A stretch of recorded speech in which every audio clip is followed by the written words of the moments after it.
Repito, abramos el libro de Génesis capítulo 18. Quiero que leamos algunos versos en el nombre de Jesús.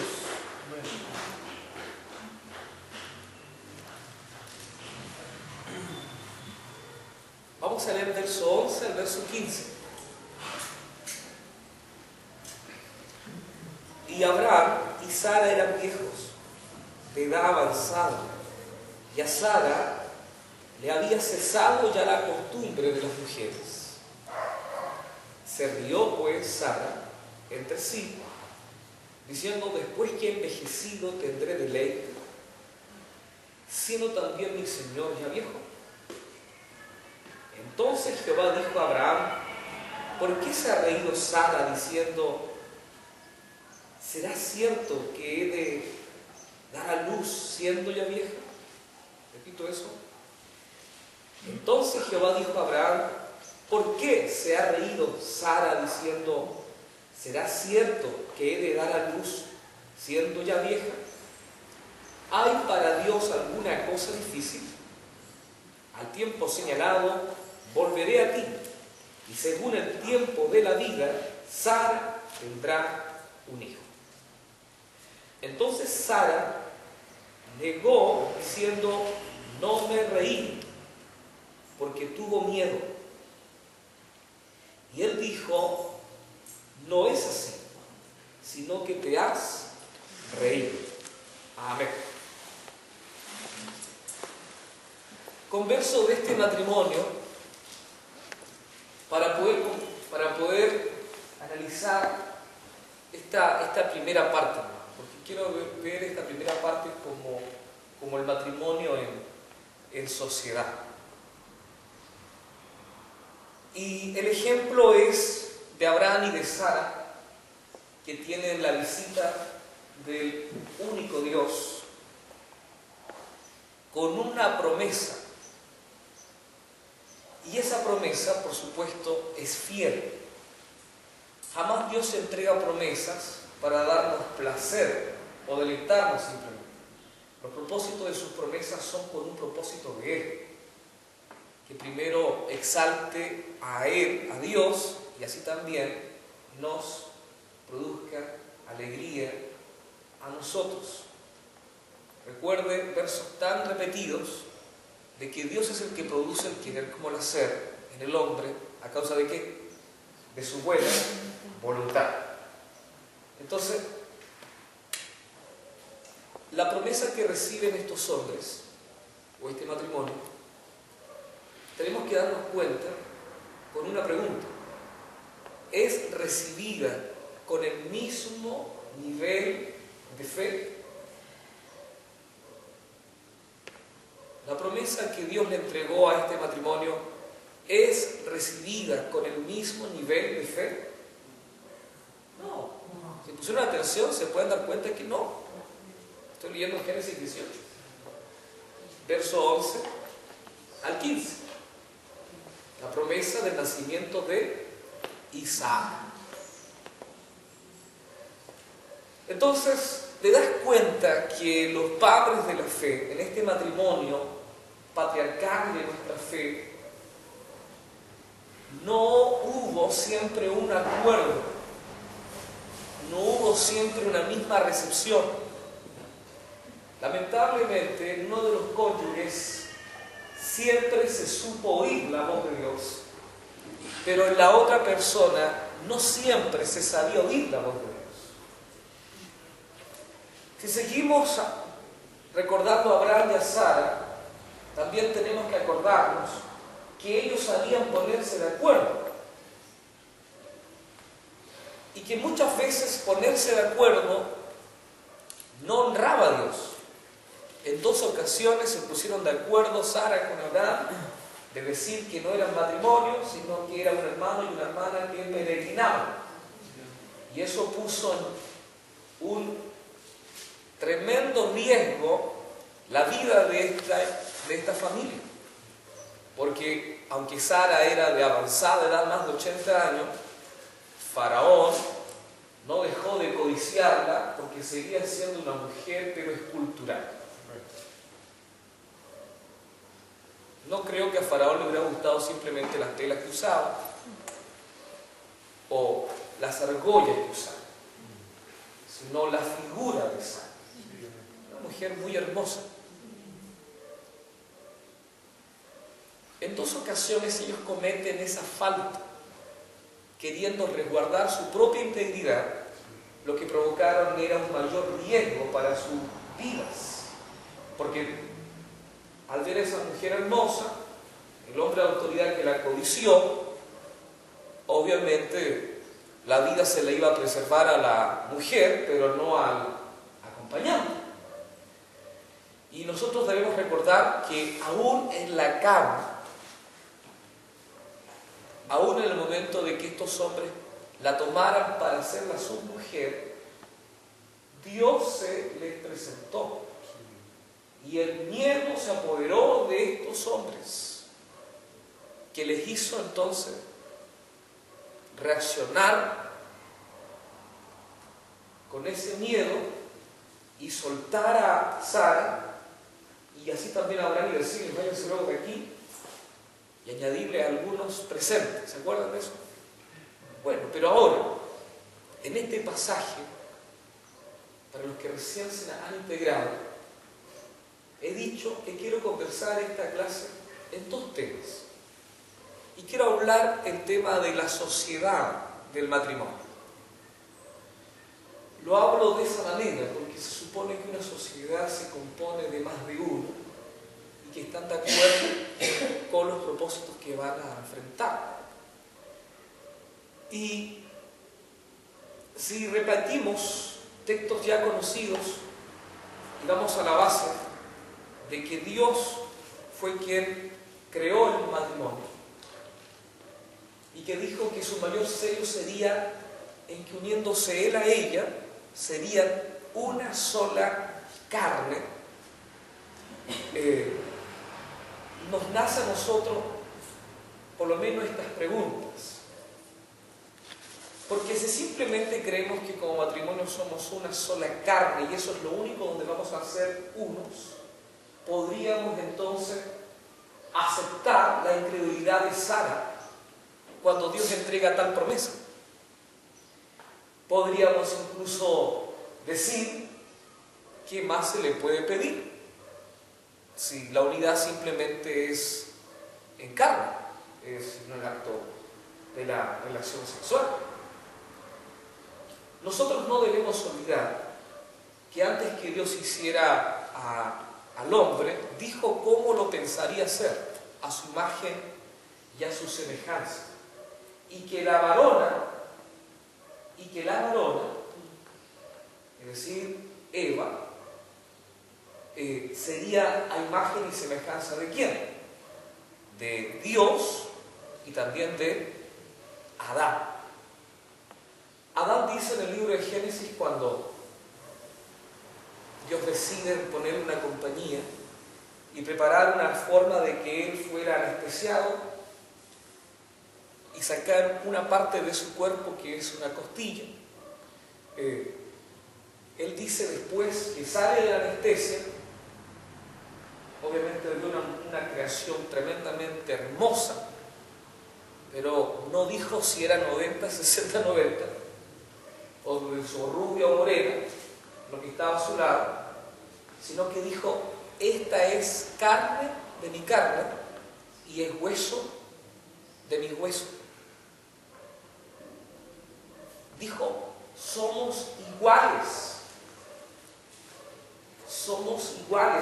pero aunque somos iguales, tenemos una diferencia que nos hace codiciarnos. Por eso podemos entender por qué Dios dice: y serán uno, o será una sola carne.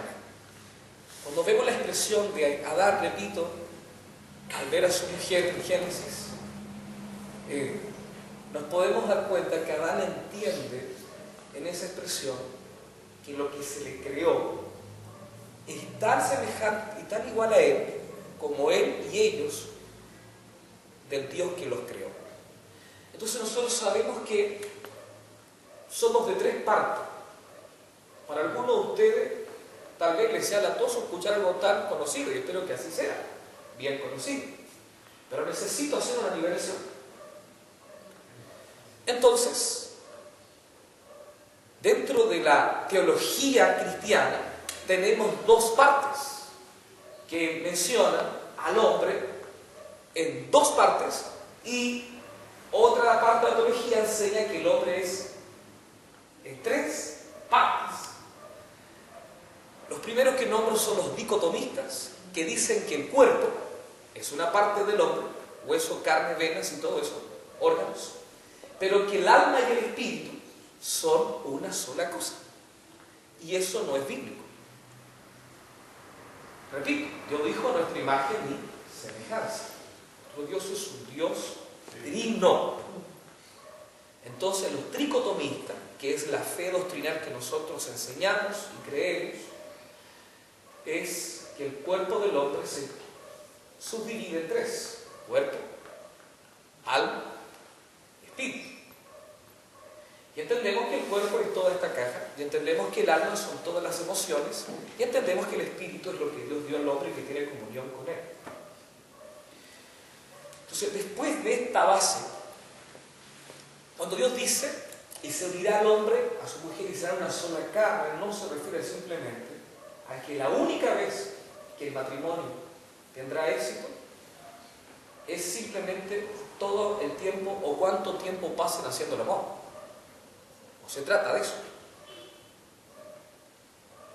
Y por eso hoy día vamos a conversar de que esta situación es tan necesaria restaurarla en la familia, porque es lo que provoca tantas actitudes que nos avergüenzan de nuestro cónyuge, o que podemos provocarle en vergüenza a nuestro cónyuge. Si volvemos a Génesis, que fue el texto inicial de Sara y Abraham, la pregunta que hicimos es si en ellos había una misma manera de recibir la palabra. Concluimos que no. Dijimos que había fe en Abraham, pero que no lo había en Sara. Si analizamos cómo Sara razona, nos vamos a dar cuenta que ella define muchas de las áreas tripartitas que se compone el hombre, cuerpo, alma y espíritu.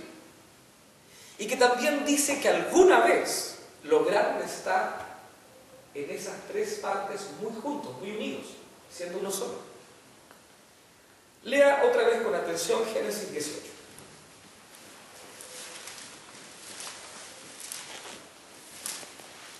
Verso 11. Y Abraham y Sara eran viejos. Se destaca una parte del hombre, su cuerpo, ¿no? De edad avanzada, y Sara le había cesado ya la costumbre de las mujeres. O sea, aparte de viejos, también se está definiendo el alma. ¿Pero el alma de quién? ¿De Abraham o de Sara? De Sara. Porque ¿quién es la que o el que no tenía ganas de tener sexo? Porque de eso estamos hablando. No nos debe asustar la palabra porque esa es. ¿Ya? Entonces, Sara manifiesta que en su alma ya no había cosas que lo excitaran. No le daban ganas de tener sexo. Pero te fijas que la Biblia dice que Abraham todavía era un toro encendido, a pesar de su edad.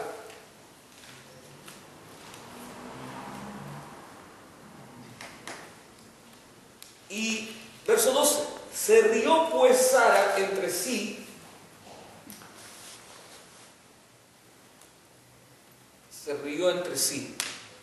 porque no soltó la carcajada, ¿no?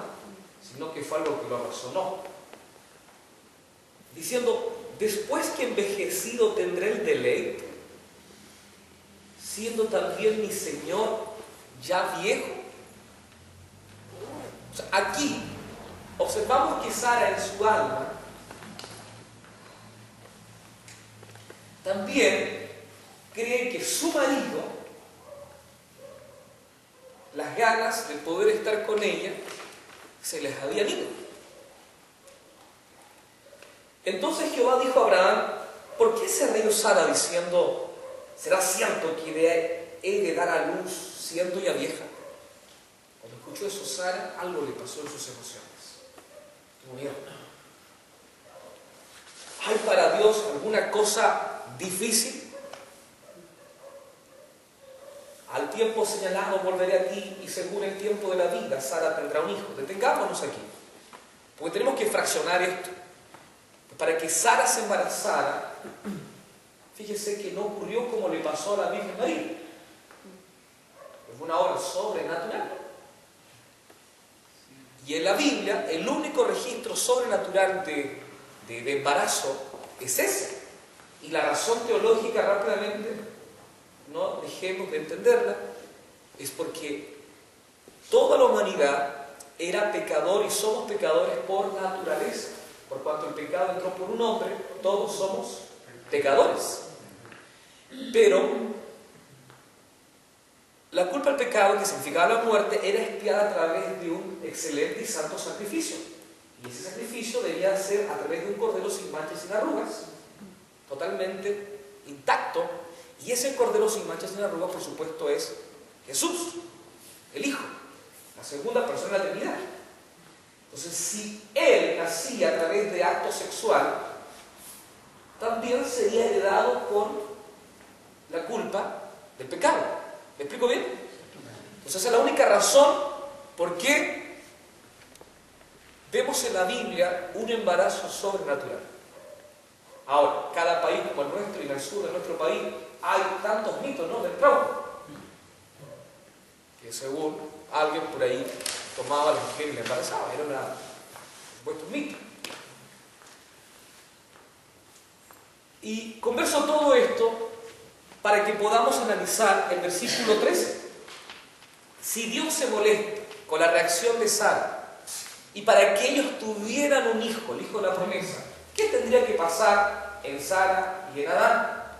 Que físicamente tuvieran ganas de tener sexo, tuvieran fuerzas. Que en su alma también tuvieran el deseo de codiciarse, de desearse.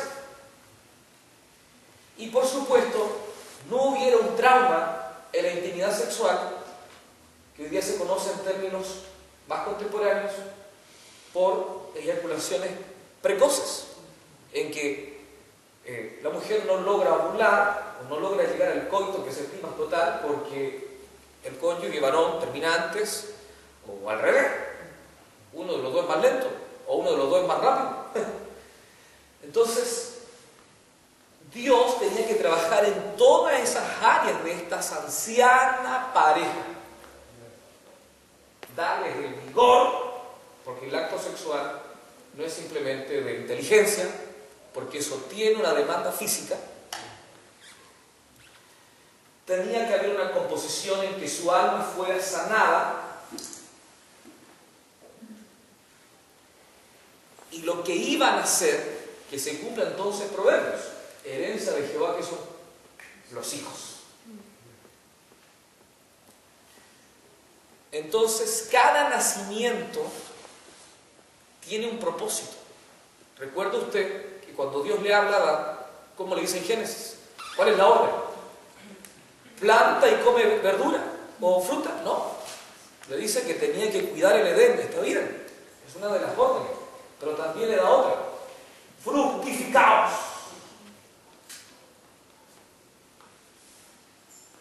Y por supuesto que el nacimiento de esa unión sexual de un hombre y una mujer provocaba que las vidas nacidas fueran propósito de Dios, pues Dios quería que el mundo se poblara, y toda la población unida del acto sexual, por supuesto, sería creación de Dios.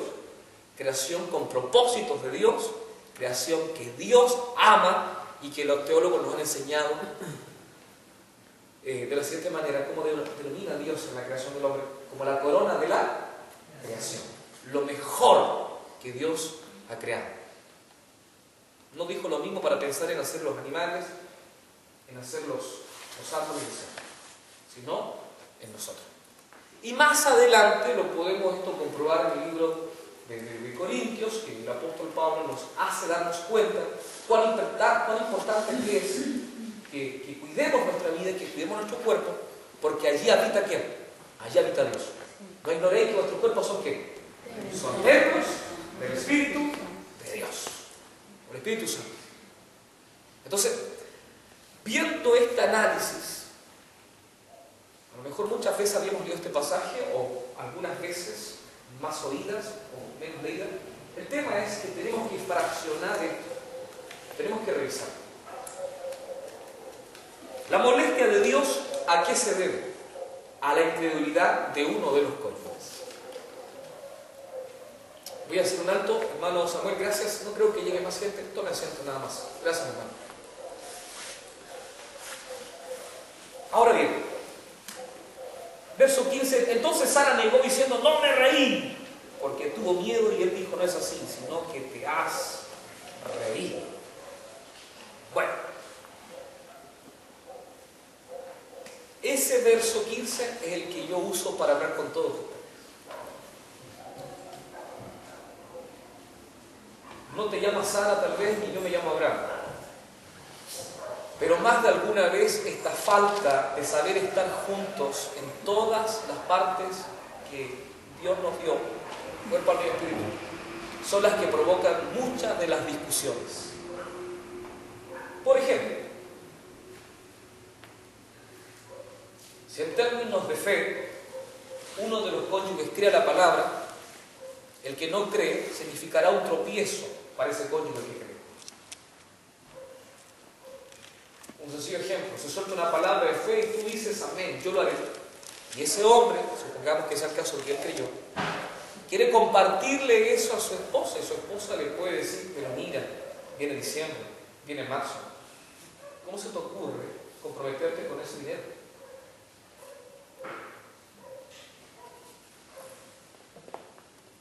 Y la pasión que había tomado ese hombre por haber creído en esa palabra se ve frustrada porque no encontró fe en su esposa.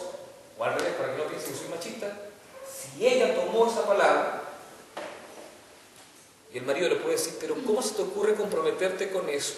Si no quedamos de acuerdo que antes del año nuevo íbamos a pintar la casa, ahora que te la pinte Dios. Más encima saqué vacaciones para pintarte la casa. Entonces, ese tipo de situaciones nos delatan. El matrimonio debe ser una excelente empresa que sepa tomar acuerdos y tenga el valor de enfrentar todas las circunstancias, pero no le van a quitar las ganas de invertir en lo que creen que van a cosechar. Cada inversión tiene su riesgo, ¿sí o no? Cada inversión tiene su riesgo. Pero cuando alguien está totalmente convencido, los dos sabrán tolerar la situación, si tal vez no es como lo esperaban, no se culparán, sino que dirán, vamos a seguir intentando. Vamos a seguir intentando.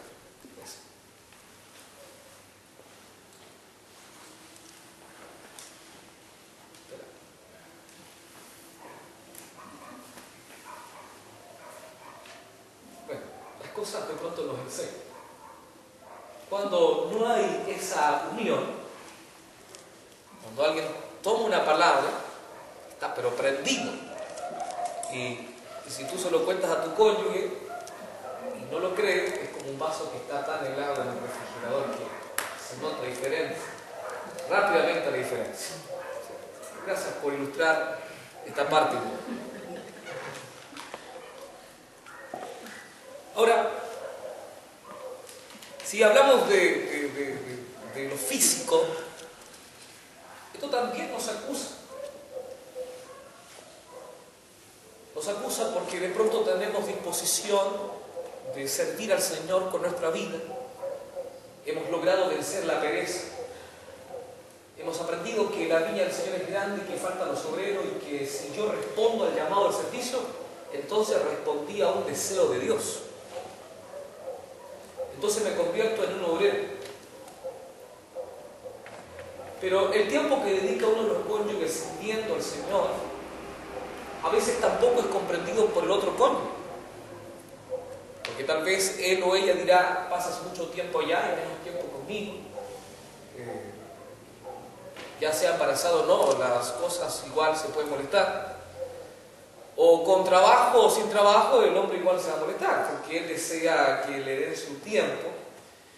Entonces, fraccionar nuestra vida en relación a cómo yo respondo a lo que Dios me pide, siempre nos va a acusar.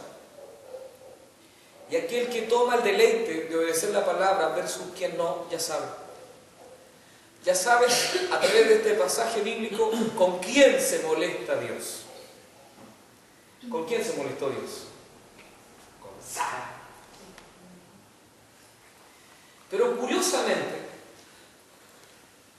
Dios le dice a Abraham, ¿por qué Sara se rió? Si bien es cierto, se molesta con Sara, a quien responsabiliza de esa actitud es Abraham.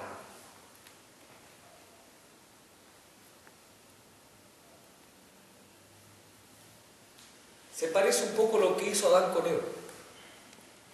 Había una instrucción, ella no lo atendió.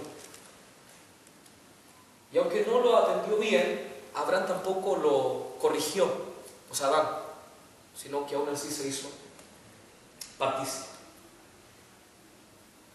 La diferencia entre Adán y Abraham es que Abraham no participó del error de su mujer. Pues recuerde pasajes anteriores que Dios le había dicho que él sería un padre de mucha gente. Y él, conociendo cómo era la cultura, si un matrimonio de muchas posesiones no tenían hijos, el que iba a heredar todas las posesiones de ese hombre y mujer sería su mayordomo, su criado más fiel. Entonces, cuando Dios le dice por primera vez la promesa a Abraham, Abraham no responde con incredulidad, sino que le está respondiendo con la lógica de la sociedad. Le está diciendo, tú me prometes esto, pero quien me va a heredar va a ser mi mayordomo. Yo quiero que lo que tú me estás prometiendo lo herede, carne de mi carne, hueso de mi hueso, sangre de mi sangre, lo herede un hijo. Lo vas a tener. Entonces, ahora en esta visita, dice la Escritura que ellos estaban en la puerta de la casa, él descansando cuando ve a Dios venir, ¿no? Abraham se da cuenta que Dios le da orden a sus criados, le dice a su mujer, prepara que tenemos fiesta, el Dios está aquí, viene a nuestra casa. Pero Dios responsabiliza a Abraham porque su mujer contestó así. Y hermanos, ahora vamos a acelerar en este seminario. Las diferencias que nos producen dolor son, lamentablemente, en el tiempo se mantienen porque falta que uno de los cónyuges se responsabilice para que lo que hoy día es diferencia en el matrimonio deje de serlo. ¿Y quién es la cabeza del hogar? Es el hombre. Por eso es que Dios responsabiliza a Abraham a que su mujer tenga ese comportamiento de incredulidad. No se trataba de que Abraham tuviera que poco menos de choñarle para que le aplicara la fe a su mujer.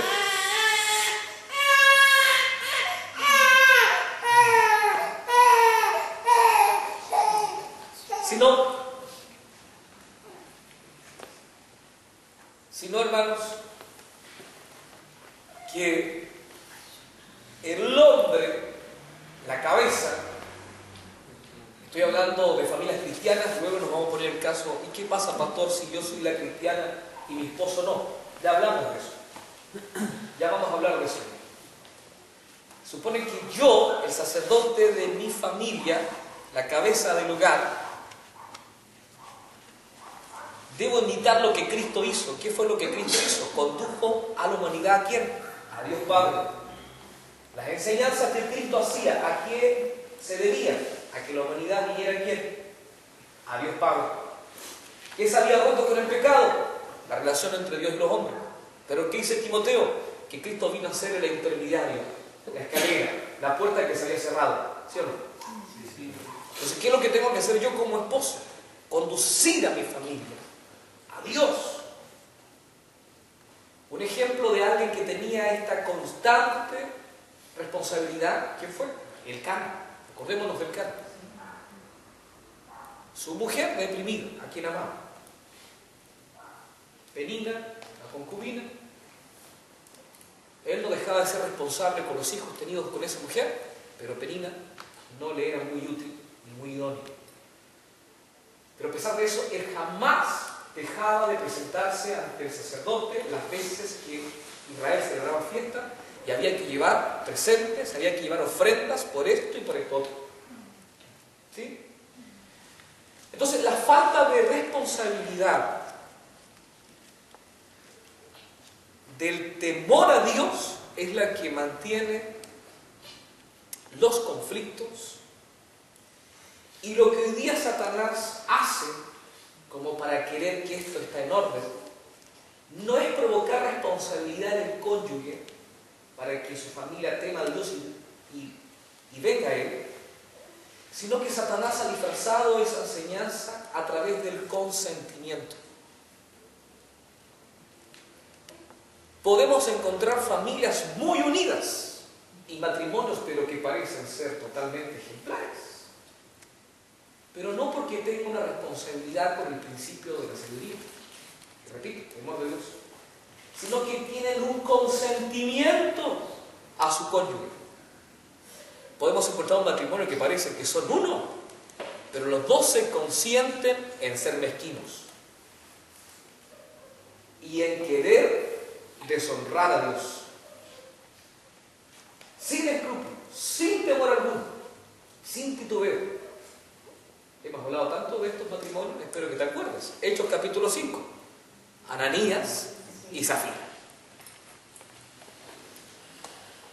Lograron estar de acuerdo y consentirse y seguirse amando. Hoy día, en las familias cristianas, más que responsabilidad del principio de la sabiduría, simplemente hay en las familias gente o matrimonios que se consienten.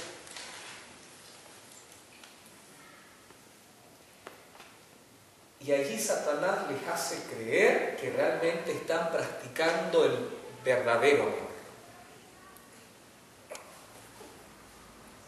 Recuerden, en un matrimonio no solo participa el hombre y la mujer, en un matrimonio también participa Dios. Y si ese matrimonio, siendo uno, honra a Dios, entonces por supuesto ese matrimonio Dios está ahí. ¿Cuánto entienden esto? Hagámonos una pregunta. ¿Tu relación con tu cónyuge es de aquel que entiende que de pronto ella o él es el que no sabe estar de acuerdo contigo por esto y por esto otro? Ya sea por la incredulidad.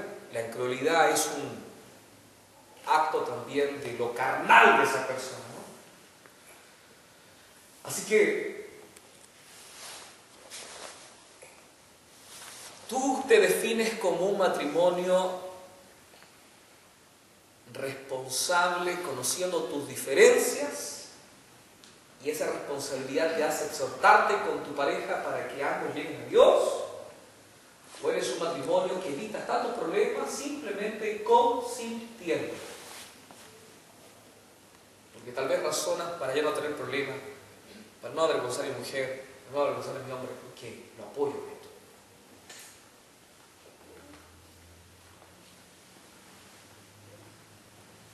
Eso es algo terrible.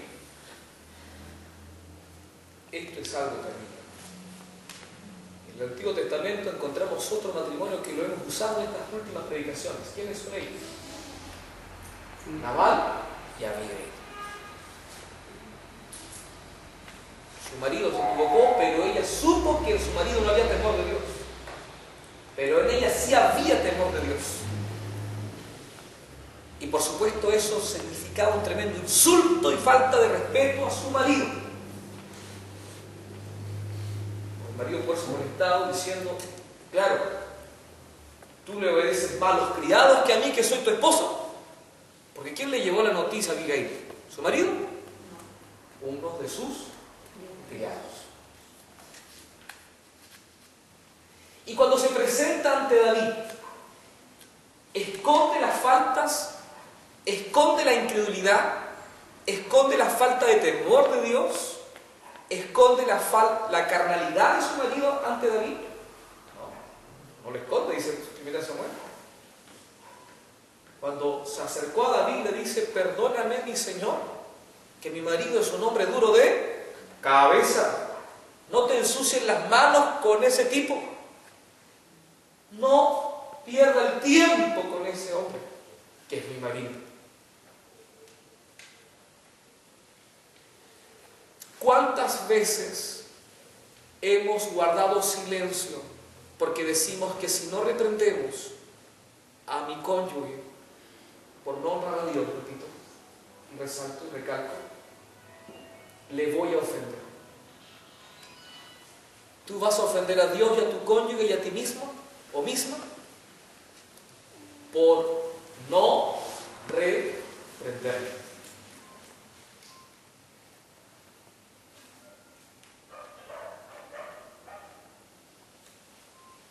Este silencio tiene que significar algo.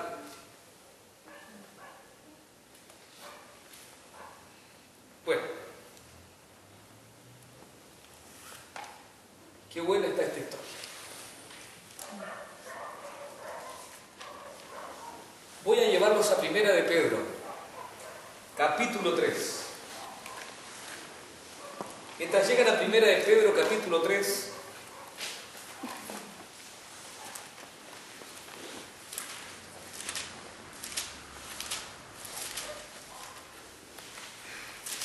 es bueno que meditemos, pero bien, y que nos arrepintamos antes que nos alcancen los siguientes textos. Señor, ¿cuántas veces le dije así a mi hombre y tú me amonestabas que no? Y para ahorrarme problemas, entonces dije que sí. Y para no perder intimidad sexual con mi mujer, le aguanté. Porque si yo no estaba de acuerdo con ella, tal vez no me dejaba intimar en la cama, o no tener sexo. Entonces, versus falta de sexo y obedecerte, a veces eso pasa.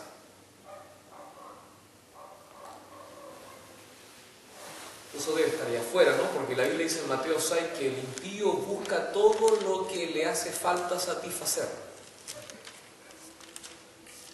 Pero el hombre de Dios que busca el reino y su justicia. Primera de Pedro 3, verso 1 al 7, el título lo mantengo, dice deberes conyugales. Entonces nos damos cuenta que el matrimonio, si bien es cierto es una sociedad, la sociedad tiene deberes, tiene obligaciones.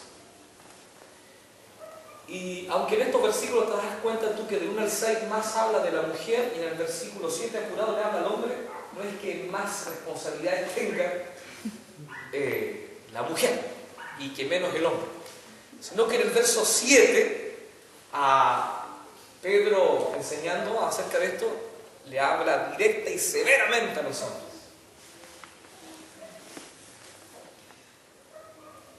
En relación a cómo debemos ser con nuestra esposa. Me llama la atención que Dios usara a Pedro para decir estas palabras, si recién cuando Dios lo llama lo vemos como un hombre tan independiente, tan rudo, tan contumaz de pronto, ¿no? Es decir, tan llevado a su idea. Pero, incluso en los hechos, cuando Dios tiene que intervenir con revelaciones del Espíritu para que siga extendiendo el reino. Ahora Dios usa a este varón para enseñar estas cosas. Entonces podemos comprobar que Dios sí nos transforma si nos dejamos educar por la palabra de Dios. Miren, asimismo vosotras mujeres estáis sujetas a vuestros maridos, para que también los que no creen en la palabra sean ganados sin palabra por la conducta, de sus esposas, considerando vuestra conducta casta y respetuosa. Me detengo aquí. Estos primeros dos versos hablan de una conducta, hablan de los actos.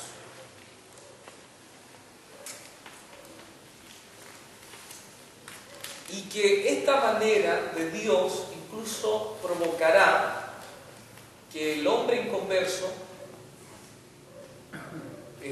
logre entrar a las filas de Cristo.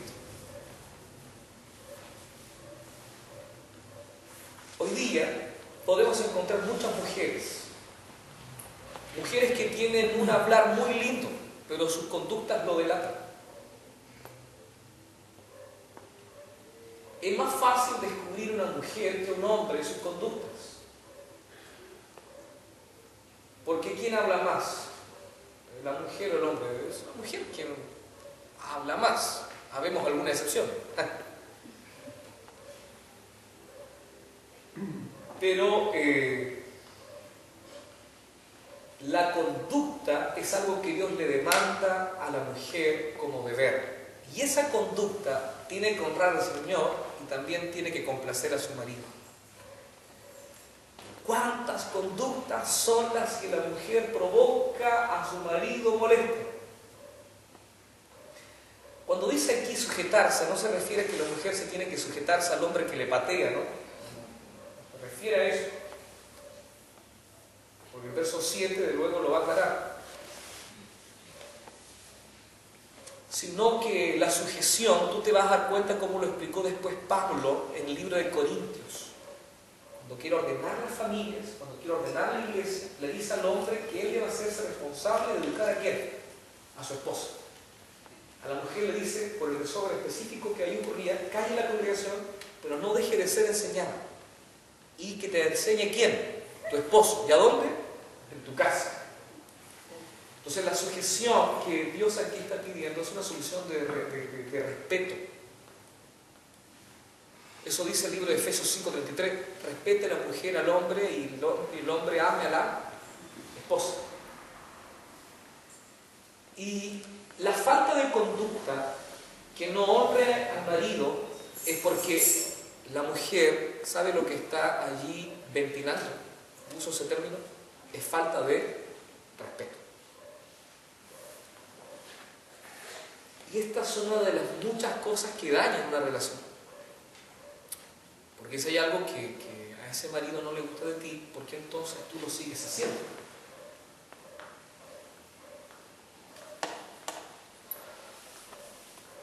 Conducta. Y esta conducta, por supuesto, tiene que honrar a Dios. Y esa conducta también honrará al esposo, a los hijos de esa familia, y aún será alabada por todos quienes lo observan. ¿Se acuerdan del Proverbio 31? Sí. Leámoslo, por favor.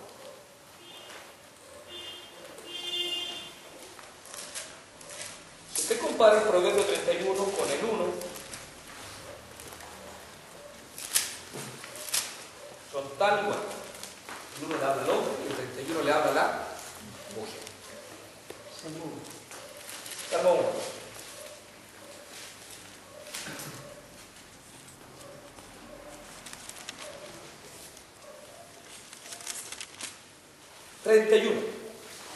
Versículos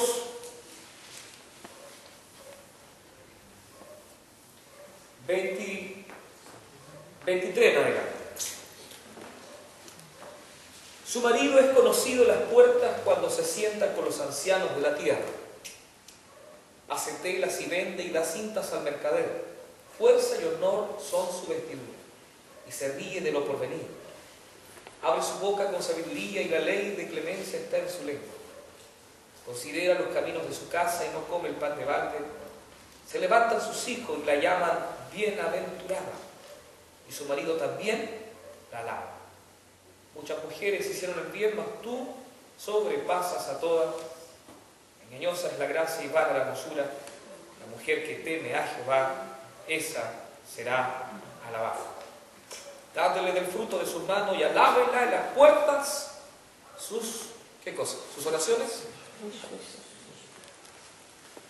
sus hechos. Entonces, una buena conducta de la mujer es una de las demandas que Dios pide. Y esas demandas, por supuesto, deben, a través de esa conducta, honrar a quién? A Dios, a su cónyuge, a su familia, a sus hijos. Y de paso, todos quienes la conocen aprobarán. Y por supuesto, ¿qué dirán de ese hombre? Qué afortunado que es. No porque simplemente sea rica, sino que también es inteligente. Bueno, la Biblia no dice esa palabra, pero en Abigail dice muy hermosa e inteligente. Así es. Abigail era una mujer muy hermosa, pero también inteligente. Conducta. Verso 3. Vuestro tradido no sea el externo del peinado ostentoso, de adornos de oro, de vestidos lujosos, sino el interno, el del corazón, en el incorruptible ornato de un espíritu afable y apacible, que es de grande estima delante de Dios. Antes de leer este punto, repasemos un poco más primero, porque es una cuestión que no solo la podemos ver en el mundo cristiano, sino aún en el mundo secular. Podemos ver al hombre que se pasea con su mujer escultural y tal vez saca pecho, ¿no? Porque viste ropas muy ceñidas y descotes y etc. Entonces puede pasar por la calle, tomar de la mano, queriendo sacarle pica a los hombres que la ven a él con ella. Y tal vez alguno dirá, mira el tipo esto es sortudo. Mansa mujer, mansa mina. Sí, pero el hombre ignora que tal vez esa mansa mina no solo comparte su cuerpo con él, sino con otro. Porque las conductas son las que delatan. ¿Sí? Las conductas son las que delatan. Mirar el mundo es muy fácil ver esos ejemplos. Un tremendo deportista tal vez, o mediano, o no tan mediano, más pequeño. Tal vez podía sentirse en la gloria porque consiguió la modelo más hermosa en ese momento y se quiso casar con él. Pero resulta que mientras jugaba la pelota, la modelo tenía ganas de jugar con otro jugador. Entonces las conductas lo delatan. Pero si uno habla del fútbol, sigo en este contexto, y queremos hablar de Bambán Zamorano, ese hombre recibe puro elogio de la mujer que tiene. Porque una mujer que lo invitó a ser empresario y a crear las ropas. A lo mejor esta mujer, yo no sé si alguna vez leyó el Proverbio 31, pero hay muchas cosas que ella hace y que por eso el hombre puede reposar.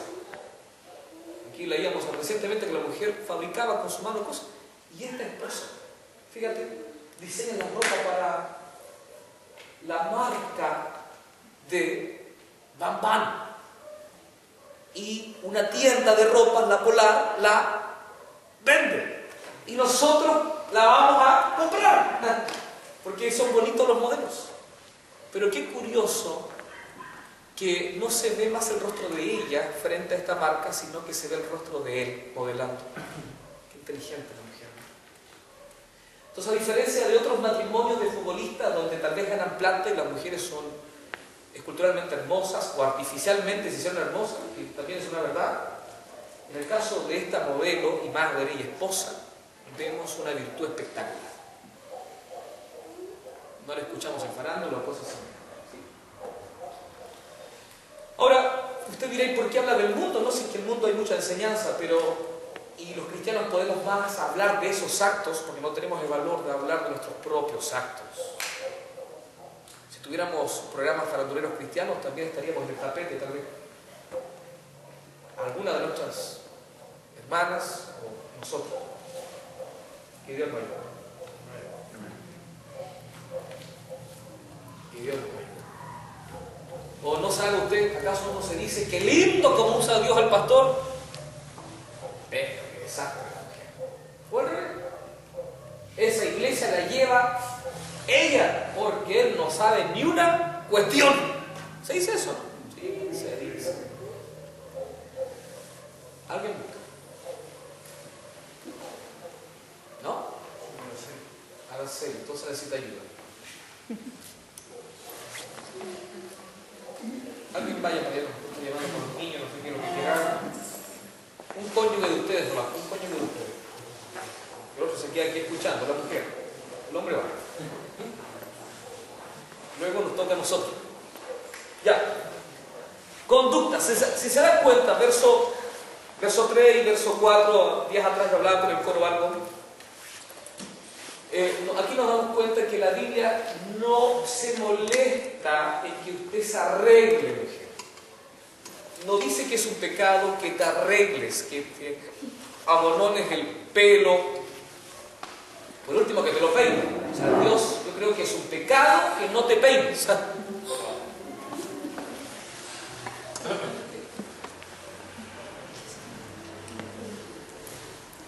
Porque miren lo que dice el apóstol Pedro. Puesto todavía no sea el externo de peinados ostentosos. No dice que el peinado está mal, dice que debe hacerse. El tema es la extravagancia, ¿no? También habla de adornos. No dice que sea malo que te adornes, que te pongáis algún narito, que te pintes. Obviamente, ¿no? Porque a veces se pintan mal. Y si son llorones o llorones en el culto, quedan transformadas en un monstruo después. Porque viste que se les mancha la cara.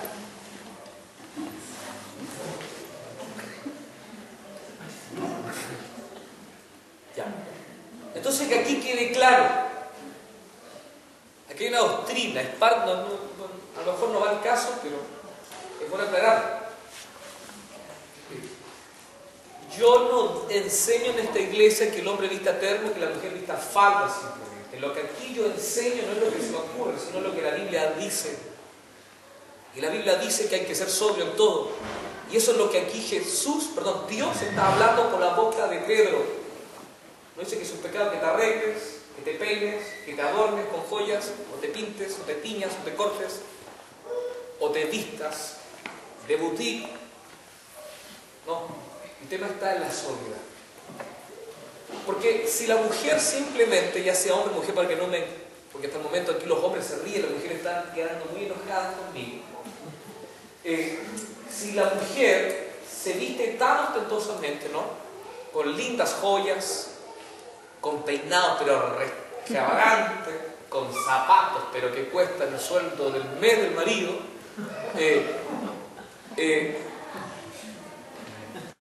el problema está en cuanto esa mujer abre su boca, hermano. ¿Está que a la crema? Es mejor ponerla atrás de una vitrina.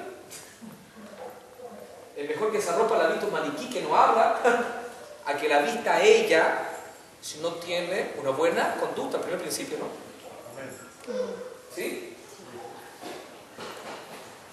Entonces, aquí el apóstol Pedro, ¿qué dice? Que en la forma de vestir de esa mujer, su atavío debe ser desde adentro, desde el corazón. Si no el interno, el del corazón, en el incorruptible ornato de un espíritu afable y apacible, que es de grande estima delante de Dios. La Biblia nos dice de dónde vienen los buenos y los malos deseos. ¿De dónde es? Del corazón, dice la Escritura, ¿cierto? Eso lo deja muy bien marcado Dios. Vamos por favor a leer un pasaje bíblico con la ayuda de Dios en el libro de 1 Corintios. No, todavía no, para que me sigan hablando. Leamos algo de Mateo. Mateo 7.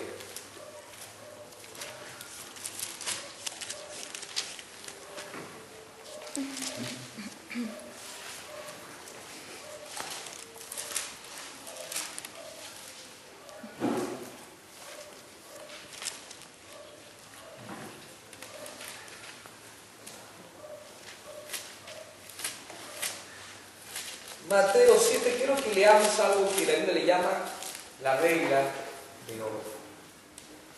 Lea por favor el verso 12. Así que todas las cosas que queráis que los hombres hagan, ¿con quién? Con vosotros, así también haced vosotros porque esto la ley y los profetas. Entonces, el tema de la sabiduría, hermano, que es parte de la ironía de la mujer, ese es el segundo punto, hermano. La ironía es una sabiduría que Dios puso en la mujer. Es una gracia que está en ustedes y que nosotros no la había y que era necesario que Dios la creara. Fíjate la sabiduría.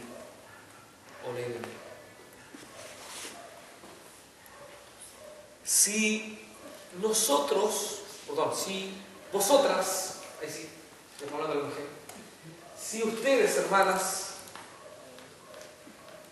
no saben practicar esta regla de oro, no estamos honrando a Dios, porque la regla de oro sí la saben practicar. Ahí sí, la regla de oro, ahí sí. Si no saben practicar la regla de oro, fíjese que su matrimonio no sufre la plenitud, no recibe la plenitud que Dios quiere que posea. Cristo a través de su palabra aquí está enseñando y Pedro también lo decía. Quiero que la mujer vista de esta forma, una hermosura que no la va a igualar la tela que vistas, el buen corte de pelo que tengas, o el adorno de joyas que poseas, o el buen maquillaje que te pongas. Nada va a poder igualar la sabiduría. Nada y nadie podrá superar la sabiduría que Dios nos da en todo ámbito de nuestras vidas. ¿Quién es el que debiera enseñarle un matrimonio? ¿Un sexólogo? ¿Un psicólogo? El que creó el matrimonio. Entonces, Dios es el que creó el matrimonio. Y si yo no hago caso a estas órdenes, estoy dañando su propósito del matrimonio. Estoy perjudicando su perfecto orden.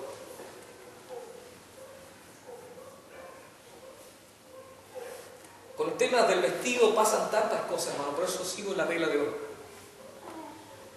Debes sentirte respaldada y en paz y aprobada con tu vestuario porque a tu marido le complace. Pues ¿cuál es la idea de que tú te destaques tanto y tu marido vista con un saco? ¿Qué es lo que dirá el mundo? Suelta el mono que llevas al lado. Así podrán decir, claro. Porque de pronto hay hombres que dicen, a mí me gusta que mi mujer vista bien. Y él anda así como todo desarmado. ¿Sabes lo que estás haciendo? Estás exhibiendo a tu mujer. Así que no te culpes si te la miran y de pronto ella también miró. Entonces estas son cosas muy importantes. Muy importantes. ¿Alguna vez te has comprado una pieza de ropa y has dicho, no te metas porque esto a mí me gusta?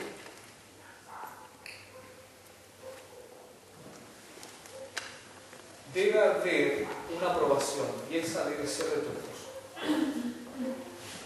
Y viceversa, ya llegará el hombre, pero esto es viceversa. Este punto es para ambos. Debe haber una sobriedad en esto, ¿no? Una santidad. Luego te repito el caso de aquel que se alegra porque su mujer va con mini y con un buen peto. La moda de hoy día, ¿qué es lo que hace? ¿Solo te viste o quiere caracterizar tu cuerpo? Esa es la moda de hoy día. Hoy día se vende pantalones para poner fotos donde no hay fotos. ¿Sí o no? Hoy día hay ropa, por ejemplo, que tiene como un desteñido así, en el hombre para pronunciarle que las piernas, no señores, el genital del hombrecito. ¿Sí? Entonces los tipos se quiebran de algo que no tienen fácil. Claro, así está la moda. ¿Sí? Y estas conversaciones, hermanos, muchos años atrás no se daban porque eran un tabú en la iglesia. Y por eso que tenemos matrimonios cristianos antiguos que nunca trataron estas cosas y jamás se las pueden enseñar a los hijos cristianos que hoy día sirven al Señor. Bien. Entonces, en primer lugar, conducta. En segundo lugar, sabiduría. ¿Qué es la ironía de la mujer? ¿Cómo vas a lograr mantener eso? A través de la regla de oro.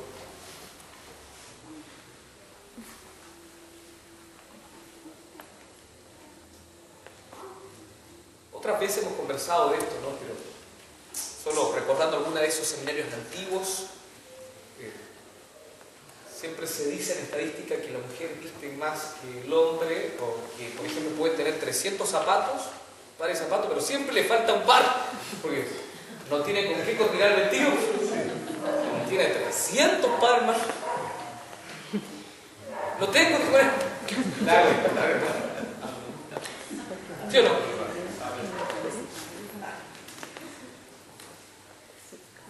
Si bien es cierto, aquí la Biblia literalmente no lo dice, pero sí nos habla de equilibrio. Porque todo lo que el hombre sembrare, eso cosechará, y eso en todas las de vida. Porque si yo simplemente cosecho, no sé, comprándome puros zapatos, puras carteras, obvio que voy a cosechar cartera y zapatos. Y me va a faltar cosas, me va a faltar el resto de la ropa. O sea, siempre yo le he dicho yo a las mujeres y a los hombres, si te vas a comprar algo y tenés plata por una pura pieza de ropa, cómprate el chaleco que le venga a los pantalones que tenías antes. Pues si te vas a comprar un chaleco que no le viene la ropa que tienes antes, vas a tener pantalones y un chaleco que no sabes cómo combinarlo. ¿Sí? ¿Me sigue la idea? Porque si no vamos a caer en los límites. Y eso es un pecado y se llama B-A-N-I-D-A-D. Vanidad.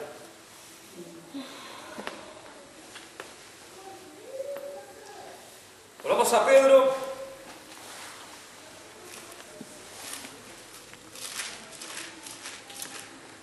Hay quienes de la mujer están diciendo, ¿cuándo hablar de los hombres? Porque yo sí tengo un puro par de zapatos porque el viejo que está al lado está caño. Sí, no sé, ya voy.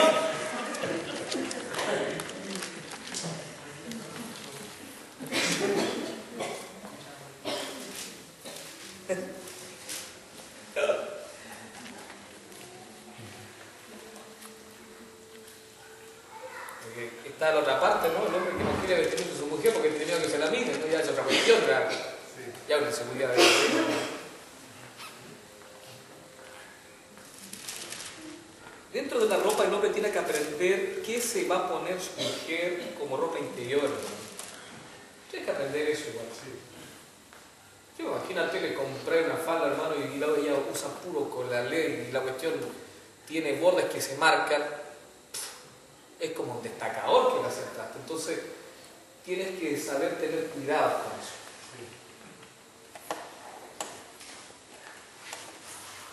Es importante eso, ¿no? Que el mundo no nos envuelva, nosotros superemos al mundo. Ok. Primera de Pedro, ¿dónde está bien? Capítulo 3.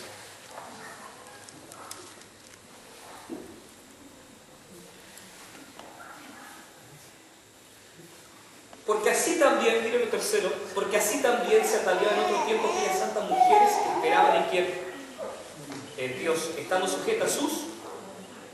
¿Qué tiene que ver el atavío con esperar en Dios? Recuerde, no está hablando del atavío simplemente externo, sino del corazón. Entonces, si yo quiero honrar a Dios con un vestuario, y solamente yo usar la túnica, eso no significa que estoy honrando a Dios, porque Dios lo que está mirando, ¿qué es lo que es? Mi corazón. ¿Sí? Y aquí esto no les va a gustar mucho. Porque así también se atarían en otro tiempo aquellas santas mujeres que esperaban en Dios, estando sujetas a sus maridos. Repito, eso, sujetas, se refiere de respeto, no de miedo.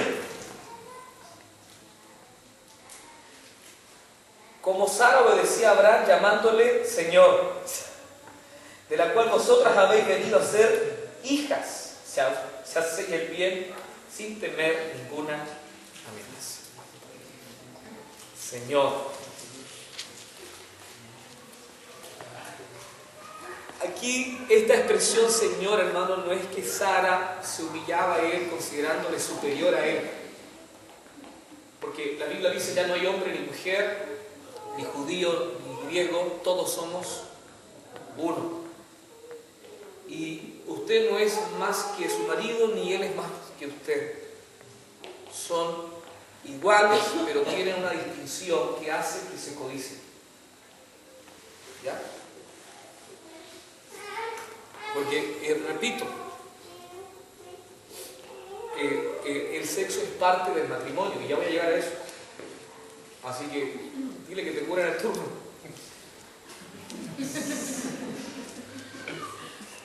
Si no, te va a quedar en asco. Ya, voy rápido. Entonces, tercero. Bueno, me malinterpreta, estoy hablando de qué te va. Tiene que ir a trabajar y no escuchar esa parte. Tercero. Lo tercero, ¿sabe lo que la demanda que Dios también le pide a la mujer para su marido y para su matrimonio y así para con Dios?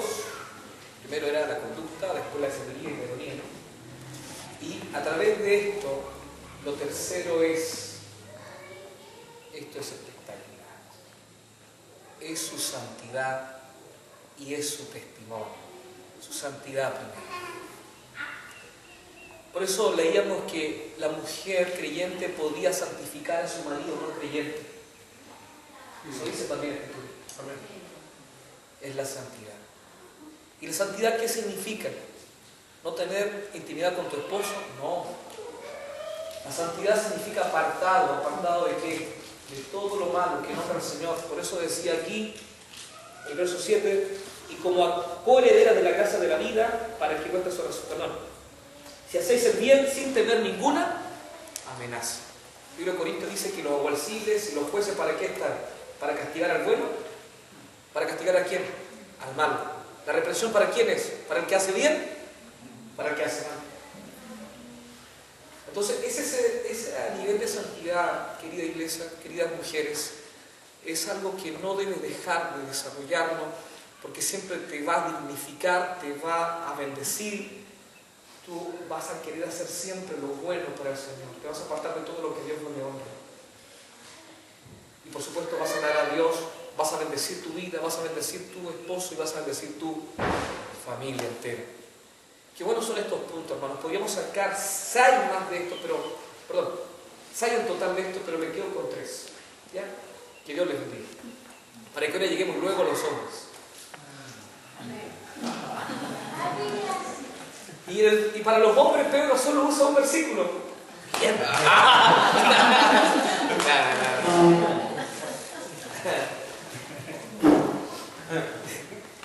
En el versículo 7 tú te vas a dar cuenta que Pedro aprendió lo que alguna vez concluyó. Cuando Jesús se puso a hablar fuerte, a distinto que sus primeros discursos, ¿qué hacía la gente? Se iba, ¿sí? Y vino el Espíritu Santo sobre Pedro y le dijo: dura es tu palabra, ¿a quién iremos? Solo tú tienes palabra de vida eterna. Entonces yo creo que aquí Pedro aprendió eso y nos da pero a todos a nosotros. Que Dios nos ayude. Como dice por ahí una abogada, y que Dios nos ampare. Verso 7. Vosotros, maridos, igualmente, atención, lo primero, vosotros, maridos, igualmente vivid con ellas sabiamente. ¿Te das cuenta que el matrimonio es una sociedad, no? No puede una parte de la sociedad ser sabia y el otro ser necio. Porque si no, podrán estar o ir juntos Dos, si no están de acuerdo, no. La Biblia dice que nadie puede ir juntos si es que no están de acuerdo. Entonces, la sabiduría también es una de las responsabilidades que nos corresponden a nosotros. Tenemos que corresponder a esa sabiduría que desarrolla mi esposa, que desarrolla nuestra esposa. Tenemos que corresponder. ¿Y cuál es la sabiduría? ¿Cómo se origina la sabiduría? Eclesiastés capítulo 12. ¿A través de quién? ¿Del temor de quién? Del temor de Dios. ¿Sí? Entonces, nosotros tenemos que conocer a Dios y eso nos va a provocar sabiduría. Porque recordemos, hombres, que el reto de Jesús para sus discípulos, ¿cuál fue? Crecer la estatura del varón perfecto.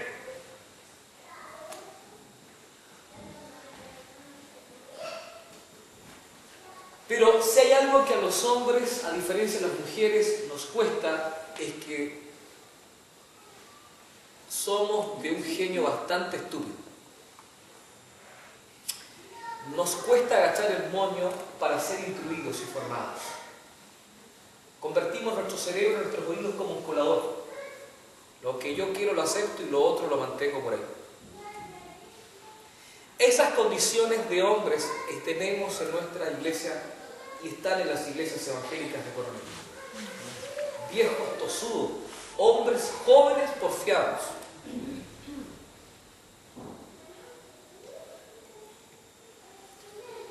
Esto es tremendo.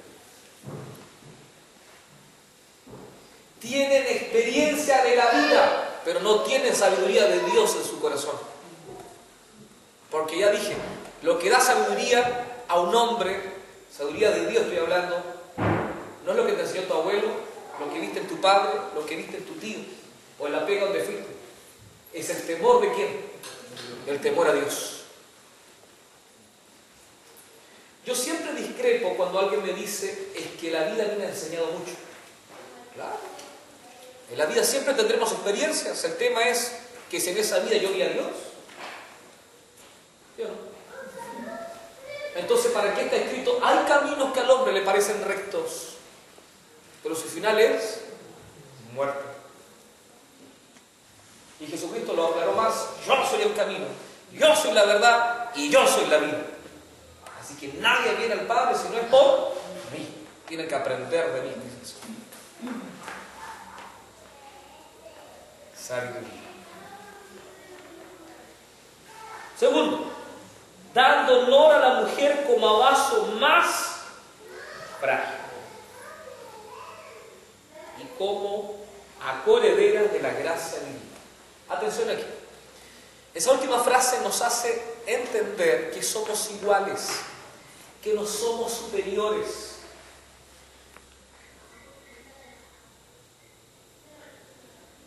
Y eso debe hacerte sentirte bien, mujer, cuando tu marido te dice: yo quiero que tú hagas igual que yo y mejor que yo.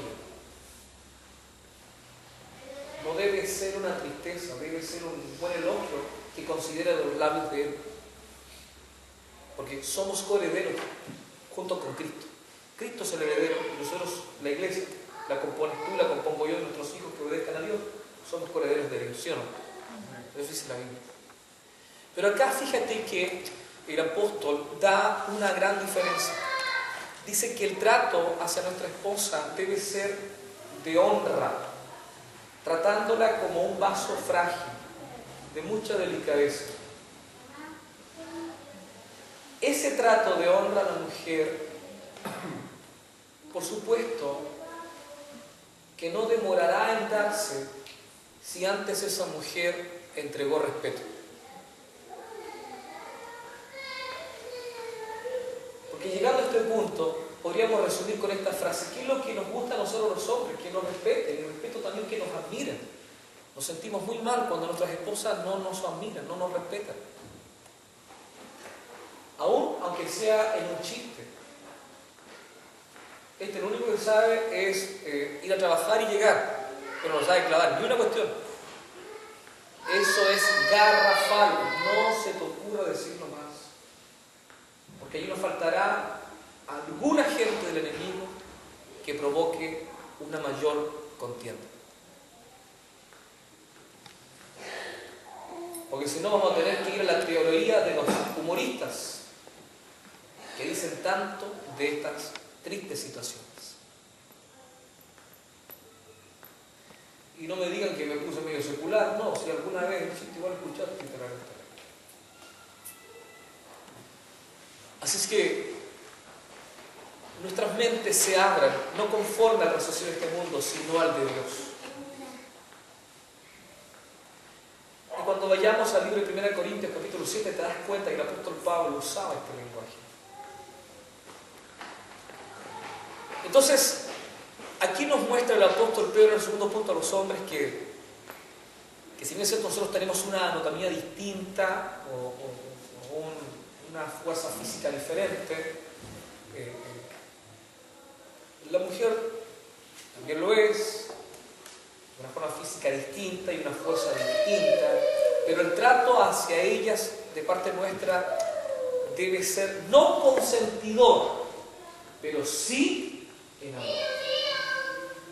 Porque el verdadero amor no consiente, repito, el verdadero amor confronta lo que no es. Por eso dice que si yo saco a algún hermano del error, ¿qué es lo que hago? Puro longitud de, pero porque a través del amor, ¿qué fue lo que hice? Discipliné. La disciplina no es simplemente ira, eso es muy distinto. La disciplina va incluida en el amor, porque Dios al hijo que ama, ¿qué le hace? Lo reprende, lo disciplina. ¿Sí?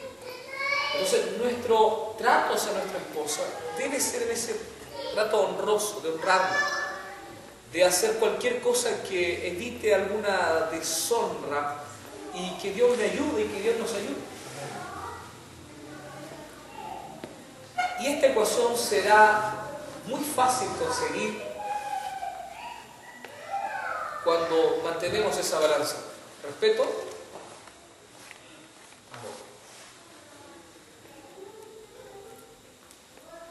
Vamos a ir a un texto bíblico más para entender esto, porque lo tercero que vamos a leer es terrible. Si no entendemos este punto, nuestra comunicación con Dios no va a resultar.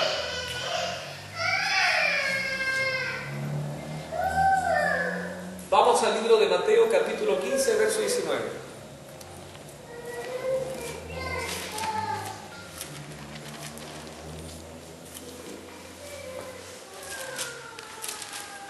Hasta esta parte te das cuenta tú que estamos hablando simplemente del tema del alma, en términos de conductas,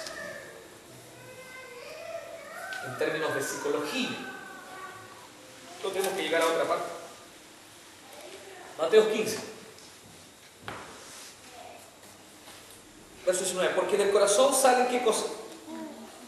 Los malos pensamientos, los homicidios, los adulterios, las fornicaciones, los hurtos, los falsos testimonios, la blasfemia. Estas cosas son las que contaminan al hombre, pero al comer con las manos sin lavar no contamina al hombre.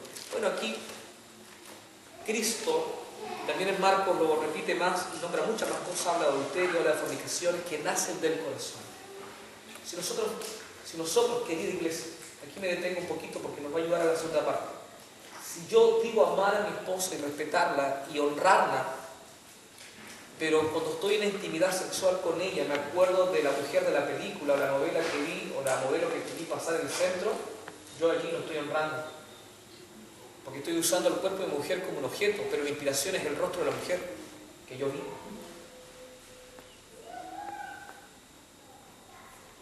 Entonces, honrar a nuestra esposa, que lo que nos demanda el apóstol Pedro es tremendo, es terrible. Tenemos que honrar considerándolo que ella es la única a quien debemos darle toda esa atención, todo ese cuidado, toda esa protección, no causándole daños por un corazón sin riendas. ¿Me entendieron? ¿Sí? Bueno, vamos a lo tercero. Es tan importante que esto no lo olvidemos, hermanos, porque miren la demanda tercera, terrible. Para que vuestras oraciones, ¿qué cosa? No tengan estorbo. Dijimos al comienzo que nosotros somos los sacerdotes de la familia. Y si yo no tengo este cuidado, Dios no participará de mi vida. Dios no participará de mi matrimonio. Dios no cubrirá mi familia. Dios no podrá honrarme a mí y tener un buen diálogo conmigo. Porque hay cosas que interrumpen que Dios le dé ganas de hablar conmigo, que soy hombre, y que soy esposo, y que soy padre. ¿Te das cuenta que la responsabilidad, ahora entenderás por qué Dios le dijo a Abraham, si bien es cierto, la incluida fue de Sara, ¿no? Pero ¿a quién responsabilizó de esa actitud? A Abraham. Tú y yo somos la cabeza de la familia, hombre. Pero no por eso somos el Señor de la casa. Somos la cabeza. Y tenemos que corresponder a las demandas que Dios le hace como deberes a la mujer con esa misma sabiduría. Por supuesto, no tenemos que dejar de tener esa santidad que está implícito en todos los puntos que ya hemos conversado, ¿no? Pero tenemos que, querida iglesia, saber honrar a nuestra esposa con términos de santidad muy preciosos. Y sabiendo hacer esto, varones, vamos a lograr mantener cielos abiertos para nosotros, cielos abiertos para nuestras familias. Yo quiero ponerles el caso de un ejemplo de un hombre que no honró a su mujer, el rey David. Y en el libro de Santiago se muestra el signo del pecado. Cuando una persona adultera, cuando una persona fornica, cuando una persona quiere ver pornografía, cuando una persona se masturba, cuando una persona hace cualquier acto para su autocomplacencia, eso no es una cuestión que vino así por tincar y rápidamente la hice. Eso es ayúdame a decir la palabra, premeditado. Es algo que yo lo estoy analizando y queriendo de antes. Y en algún espacio que me quedó libre, entonces lo ejecuté. ¿Se acuerdan del rey David? Él estaba, como que él dice, descansando. Y en ese descanso salió a mirar a su alcoba, a su balcón. Y en su balcón miró por allá una hermosa mujer que se estaba bañando. Bueno, el tema es que tanto este como la de allá se equivocó. ¿Qué hacía bañándose ahí a la vista de todo? ¿Y qué hacía este otro? También mirando. Si mujeres no le faltaban, bañaban. Entonces dice que ahí él miró, codició, razonó y maquinó tanto el pecado que involucró a muchos inocentes, incluyendo al marido de esa mujer. ¿Se acuerdan? Deben saber, ¿no? Entonces maquinó muerte y adulterio. Entonces por eso es importante, hermanos amados, hombres que estamos aquí, que sepamos cuidar nuestro corazón, porque nuestro corazón es engañoso. La Biblia dice, engañoso es el corazón, es perverso, ¿quién lo conocerá? Nos dice sobre toda cosa que quieras guardar, guarda tu corazón. Y si nos dice eso nosotros como hombres, ¿no nos dirá también a la mujer? ¡Claro! Tenemos que cuidarnos. No te admire que yo use este lenguaje, porque en este tiempo he tenido que escuchar a mujeres de arriba de 50 años. En una ocasión, yendo hacia un lugar, me comparte cosas como esta. Me dice, pastor, ayúdeme a orar. ¿Por qué? Porque fíjese que mi marido tiene la próstata mala. ¿Y qué significa eso? Iba a ser tonto. Que no pasa nada. Y yo estoy desesperada. Yo me acordé de cantar, estoy desesperada, mi amor. Y ayúdenme a orar, porque me molesto. Entonces yo analicé esa conversación y dije, si me lo dice en buen tono, la entiendo, porque no debe dejar de eso tener cobertura de Dios. Ahora, pero si lo cuenta ventilando, Dios mío, está haciendo mal a su propia familia, la intimidad de su pieza, de su casa. Yo pensé que la cuestión quedó ahí, pero es